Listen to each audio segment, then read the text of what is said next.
This is something that really shocked me. And pretty much everybody in the West for the last 250 years, but me especially, grew up with a special awe of the katana and a certain view of knights in shining armor. That the knights needed help to get onto a horse. The reason why the suits of armor, people really weren't as shorter back then, because a man in armor had to be tiny to fit on a horse, because, you know, it weighed so much.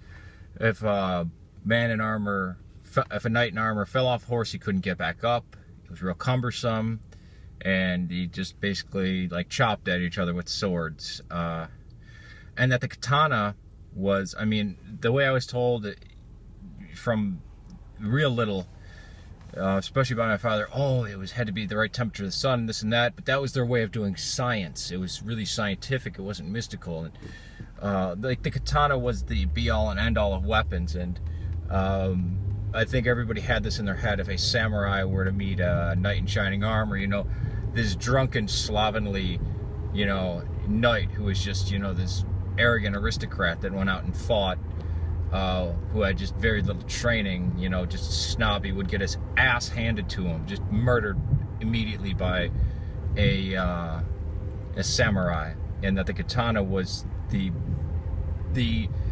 best sword by miles, comparing like muskets to an M16.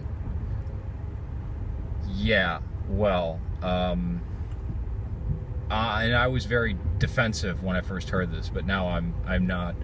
I still really like katanas, but there's this thing called HEMA, Historical European Martial Arts, and it was reviving. It's pretty recent thing that has come out, maybe 6 years, the oldest maybe being 10 when it really started up. That we're interested in medieval weapons, how they were used, looking at not only just looking at the manuals, but actually sparring and practicing with them, and the moves that could be done, and the moves that were done from these sources. As sparse as they are, but the fact that we have sources about sword fighting with like a long sword or rapier from 5 centuries ago is amazing. And then we also have accounts of battle and things that happened that led it insight.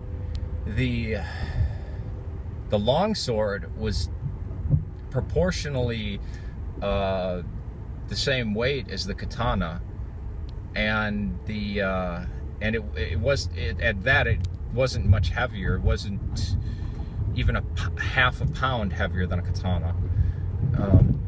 Someone in armor could move around easily, and a horse, any man you could fit with armor that was, you know, under like 600 pounds, which people weren't back then, would be able to fit on. I mean, a full suit of Milan armor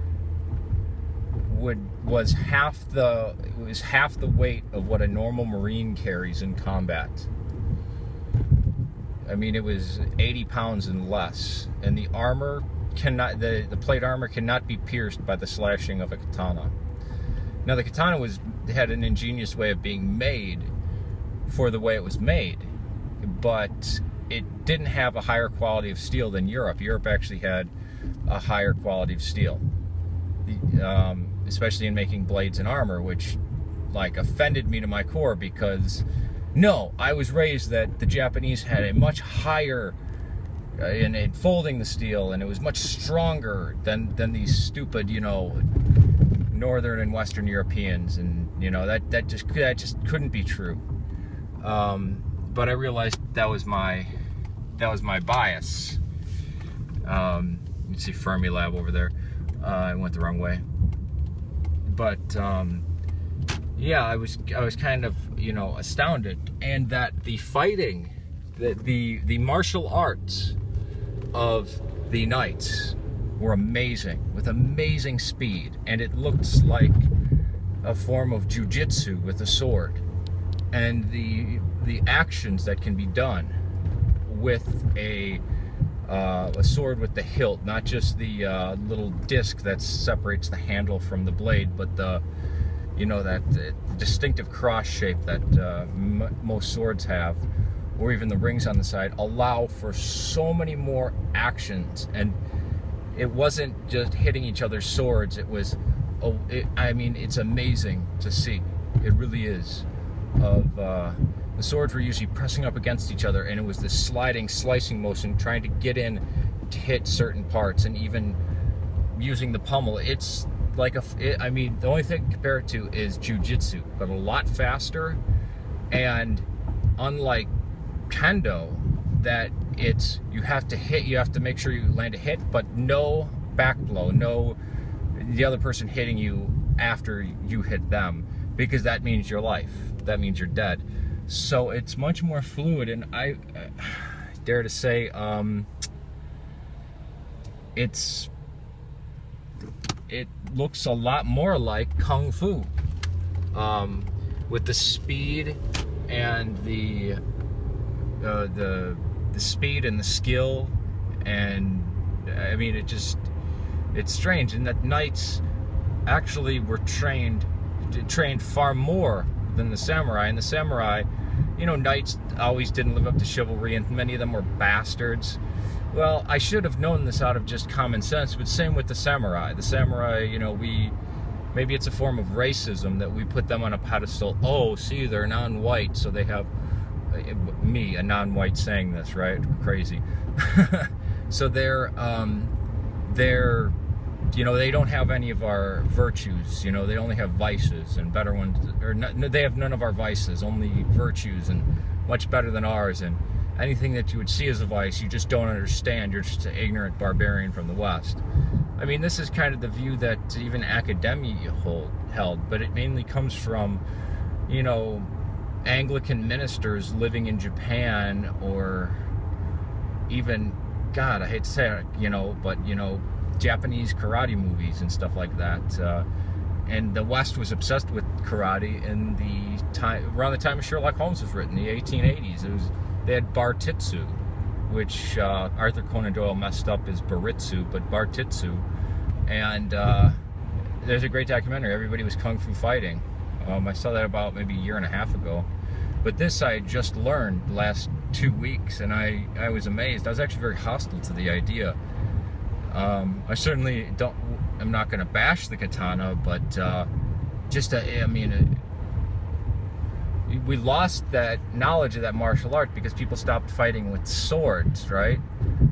So we lost it for hundreds of years, and then when we saw the Japanese, we thought, ooh, this is mystical and all this kind of stuff, and it really is not. And that in a sword fight, and I've checked many sources with this, and many different experts and people have used them. A rapier, which I always thought was a wimpy weapon, it's, you know, Romeo and Juliet weapon, would beat a katana.